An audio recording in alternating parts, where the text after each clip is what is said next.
Reka kuri uyu munsi wa none tubagezeho icyegeranyo cy'urutonde rw'abanyarwenya 10 bigaruriye imitima ya benshi mu Rwanda. Ibyishimo akenshi biherekezwa n'iseko cyangwa kumwenyura. Ni byinshi bishimisha abantu batandukanye, cyane cyane mu myidagaduro. Muri bimwe mu bisate by'imyidagaduro habamo urwenya rumaze gutera imbere, aho ubu ngubu babikora nk'akazi kandi kabatunze. Muri iyi nkuru twabateguriye abanyarwenya 10 bakunzwe cyane mu Rwanda. Mu gukora ibishimisha bikanasetsa abantu bisaba impano akenshi ivukanwa. Ni amashuri menshi uzabona yigisha gusetsa cyangwa komedi, kuko hari nk'umuntu usetsa abantu kubera uko agenda cyangwa agaragara cyangwa uko avuga, ndetse nuko yambara, nk'uko atwara cyangwa nk'uko atwara isura ye iyo ari gusetsa abantu. Mu Rwanda kugeza ubu abenshi bamaze kumva ko komedi ari ikintu gikomeye baboneramo ibyishimo. Ibi bigaragarira mu bitaramo by'urwenya biba buri munsi. Ku mwanya wa 10 turahasanga umunyarwenya bita Babu. Babu ni umunyarwenya wigaruriye imitima ya benshi, ndetse iyo yitabiriye ibirori bitandukanye asetsa abantu, ndetse abenshi bakishima. Abenshi bakunda amagambo ye nk'uburyo avuga. Ku mwanya wa 9 turahasanga Patrick. Uyu ni umwe mu banyarwenya basetsa abandi, kandi we bikagorana guseka. Abara inkuru zisekeje kandi we naseke. Abagiye bitabira ibitaramo bigiye bitandukanye bya Patrick bavuga ko afite impano, dore ko iyo ari gusetsa we yiturije adaseka. Abenshi bibanezeza cyane ko akenshi usanga badashobora kuva mu gitaramo imbavu zabo zitabariye, bitewe n'ukuntu yatangiye abasetsa, nabo bagatangira kuzana akanyamuneza, ndetse bamwe muri bo bagataha bishimye. Uyu ni Patrick uri ku mwanya wa 9. Ku mwanya wa 8 turahasanga icyamamare benshi muzi nka Nyakso. Iyo uvuze Nyakso abenshi bumva urwenya ruca kuri YouTube. Nyakso ni umukomedian wabigize umwuga.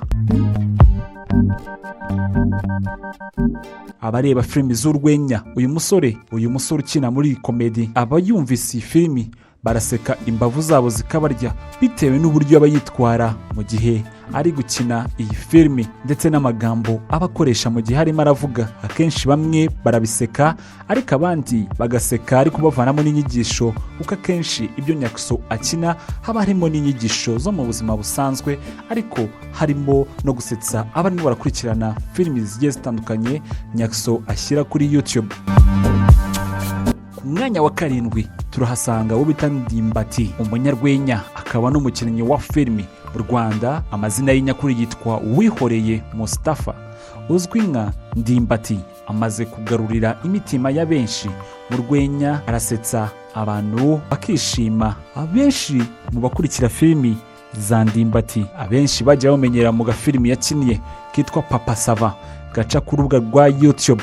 Aha niho Ndimbati yamenyekaniye cyane, dore ko akunzwe n'abantu batari bake, bitewe n'abamubona. Akundwa na benshi, yaba abana, abagore, abagabo, ndetse n'abakuru muri rusange. Ndimbati ku rubuga rwa Instagram akurikiranwa n'abantu basaga 95,000.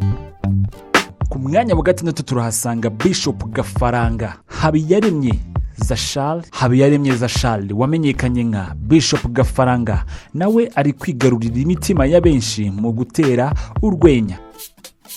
Akunda gukina urwenya yibanda ku idini, aho aba yigize umuvugabutumwa. Akundwa na benshi ku mbuga nkoranyambaga. Ubu akurikiranwa n'abatari bake bagera ku 51,000 ku rukuta rwe rwa Instagram. Bishop Gafaranga niwe uri ku mwanya wa 6. Ku mwanya wa 5 turahasanga icyamamare mu rwenya wa na wundi ni Joshua. Joshua ni umunyarwenya ukunzwe na benshi mu Rwanda. Iyo akina yibanda cyane ku byamamare niho inkuru ze zisetsa zishingira. Akenshi usanga akurikiranwa n'ibyamamare biba bishaka kumenya amagambo yabavuzeho. Kuri Instagram akurikiranwa n'abantu basaga 42,000. Uyu twababwiraga nta wundi ni Joshua uza ku mwanya wa 5. Ku mwanya wa 4 turahasanga icyamamare muri sinema, turahasanga icyamamare muri filimi nyarwanda, nta wundi ni Graciane Niyitegeka. Abenshi bazi ku izina rya Papa Sava, abandi bamuzi kuri Seburikoko ndetse na Sekaganda. Graciane Niyitegeka azwi nka Seburikoko, abandi bakamwita Papa Sava. N'umwe mu bakinnyi ba filimi, akaba n'umunyarwenya usetsa mu dukino twa buri munsi ndetse dutandukanye.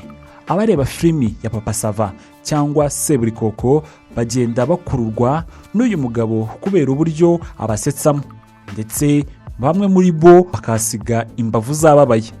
Akurikiranwa ku mbuga nkoranyambaga cyane, dore ko magingo aya dore ko afite urubuga rukunzwe cyane kuri YouTube yise Papa Sava cyangwa Graciane Niyitegeka. Akurikiranwe n'abantu batari bake ku rubuga rwa YouTube, ndetse hakaba filime ashyiraho zirebwa n'abantu batari bake. Papa Sava cyangwa Niyitegeka Graciane ku rubuga rwa Instagram akurikiranwe n'ibihumbi bisaga 117. Uyu Niyitegeka Graciane ni uri ku mwanya wa 4. Ku mwanya wa 3 turahasanga Japhet na Etienne cyangwa bigomba guhinduka. Ijambo bigomba guhinduka rimaze gusakara mu bantu kubera ko rikora ku mitima ya benshi, kandi iyi nteruro yazanywe n'abanyarwanda babiri aribo Mazimaka Japhet na Etienne irya mukuru, aho baba bagaragaza ibintu bikwiriye guhinduka, bigakorwa mu buryo bwiza bwarushaho kwishimirwa na buri wese. Iyo bavuze bigomba guhinduka, ikiza mu mitwe ya benshi ni abanyarwenya bamaze kwigarurira imitima ya benshi, aho baba baninura ibitagenda neza muri rubanda bakabicisha mu rwenya. Biragora cyane kwiyumanganya, aho abasore b'abanyarwenya aho baba bari hose abababonye bibatera akanyamuneza ka buri kanya.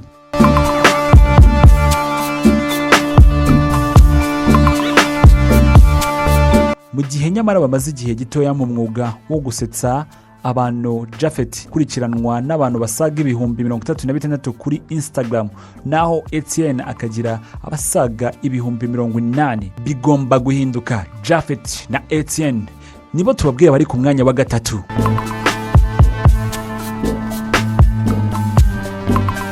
Ku mwanya wa 2 turahasanga Kibonke Clapton, umukinnyi wa filimi akaba n'umunyarwenya ukomeye. Amazina ye ni Mugisha Emmanuel uzwi nka Kibonke cyangwa Clapton, uzwi muri filimi zirimo Seburikoko n'Umuturanyi. Irimo irakundwa cyane muri iyi minsi ku rubuga rwa YouTube. Uyu mugabo uyoboye itsinda y'abanyarwenya bita Daymakers akundwa na benshi ku mbuga nkoranyambaga, yitabira ibirori bitandukanye byo gusetsa ndetse no gususurutsa abatari bakeya bakunda imyidagaduro, cyane cyane abakunda komedi. Imbaga nyamwinshi mu rwenya akurikiranwa n'abasaga 252,000 ku rubuga rwa Instagram. Uyu twababwiraga ari ku mwanya wa 2, Kibonke Clapton.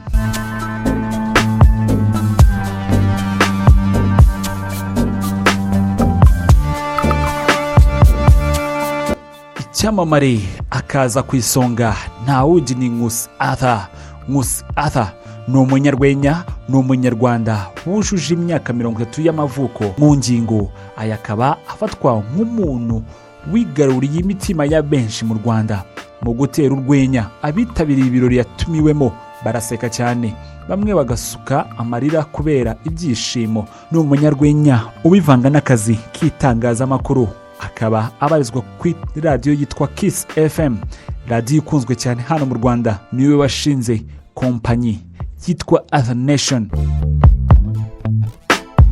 itegura ibitaramo bikomeye bishingiye ku rwenya, akaba ari nawe muyobozi wayo. Afite abantu basaga 375,000 bamukurikira ku rubuga rwa Instagram. Nkusi Arthur niwe twashyize ku mwanya wa mbere ukunzwe n'abantu batari bake hano mu Rwanda. gihe twari twabateguriye urutonde rw'ibyamamare 10 bikunzwe muri komedi hano mu Rwanda. Nkusi Arthur akaba ari wabaye uwa mbere ku rutonde 10 rw'ibyamamare muri komedi hano mu Rwanda. Njye wabagezagaho ndabashimiye cyane ndetse nanabarakira gukomeza gukurikirana ibyamamare, amakuru ndetse n'ubushakashatsi bucukumbuye. Nta kindi bigusaba, kanda subscribe, share ndetse na comment.